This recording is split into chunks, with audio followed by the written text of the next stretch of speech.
একটি বাচ্চা ছিল। ৩-৪ বছরের বাচ্চা যেরকম সহজ স্বাভাবিক হয়, তার থেকেও আয়ুষ ছিল আর একটু বোকা। যে কোনো অজ্ঞাত কারণে তার মনে হয়েছিল, সে ছোট্ট মাথায় সে মনে করত যে কথার মধ্যে লাংসই করে কোনো গালাগালি গুজে দিলে কথায় গুরুত্ব পাওয়া যায়।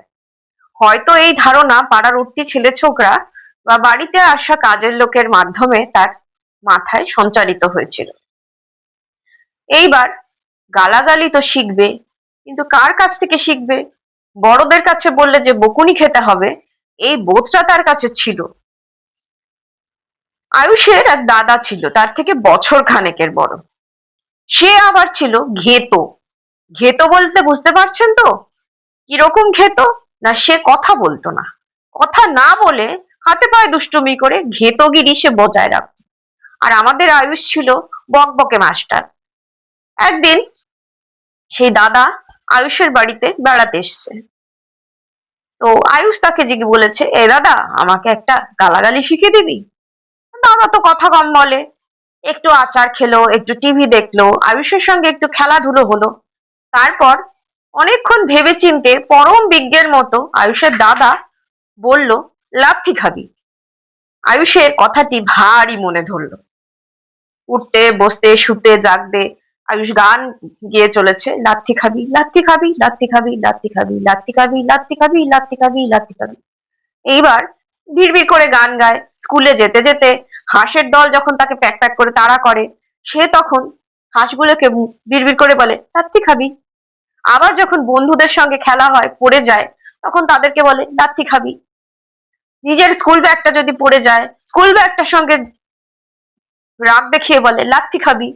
বাড়িতে এসে যখন জুতো মোজা খুলে ছুঁড়ে ফেলে, তখনও বলে, লাথি খাবি।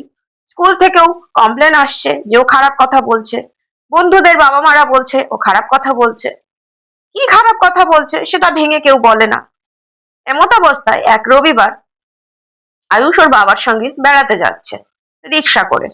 রিক্সা চলছে, আয়ুষ মনে মনে মনে মনে বিড়বিড় বিড়বিড় করে গান করে চলেছে। এমত অবস্থায় রাস্তায় একটা গর্তে রিক্সাটা পড়ে গেল। ঝাঁকুনি হলো, আয়ুষের মুখ দিয়ে বেরিয়ে গেল, লাথি খাবি। রিক্সাওয়ালা শুনতে পেয়ে এত ছোট বাচ্চার মুখ থেকে এইরকম ধরনের একটা কথা শুনে হো হো করে হেসে উঠলো। আয়ুষের বাবা প্রচন্ড রেগে গেলেন কথাটা শুনে। রিক্সাওয়ালাকে বললেন, পেছন দিকে ঘোরো, বাড়ি চলো।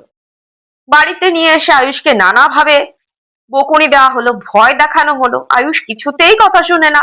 আয়ুষকে বলা হচ্ছে, তুই এই কথা কোথা থেকে শিখেছিস? কে তোকে শিখিয়েছে?